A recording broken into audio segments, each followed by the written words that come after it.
A slim, dark, shadowy figure races through a dark, dense forest. It stops and listens as the cries of an infant grow stronger. In the distance, a mound of cloth can be seen, shifting in the moonlight. The figure draws closer to reveal a clutter of native cloth wrapped around in a mound on the wet grass beneath a tree. The figure unwraps the mound to reveal two small babies that let out soft, painful cries. Intense blue eyes shine through from the dark hooded figure, expressing shock and fear.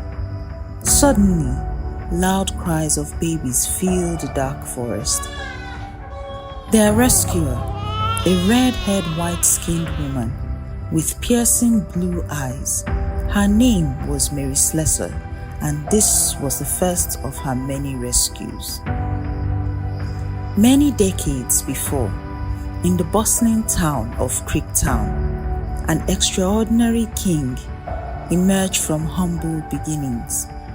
His story destined to rewrite Calabar's history. As a young boy, hungry for knowledge, he walked aboard ships under English captains, mastering the language. His journeys exposing him to the harsh realities of the slave trade and igniting a passion for change. With newfound wealth he acquired from palm oil trade, he built the King Eyo Honesty House and later became King Eyo Honesty II. In his new role as king, he worked closely with other kings and chiefs of Old Calabar to ban human sacrifices and the gruesome practice of the killing of twins, with the support of the British Army.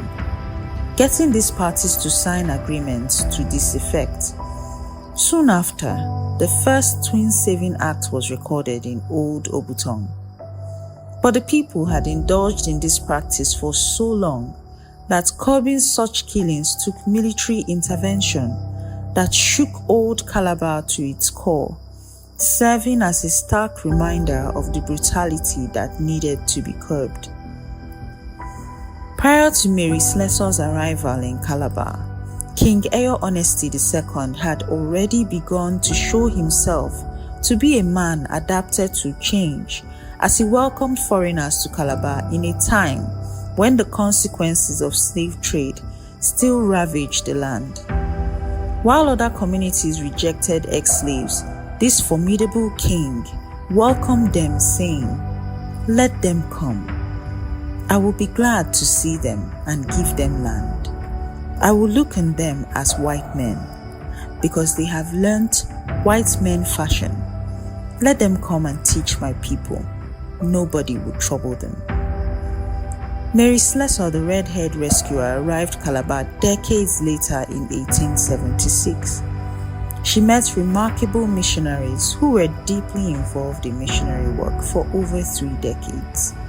Her efforts and that of the missionaries contributed significantly to end twin killings in Old Calabar.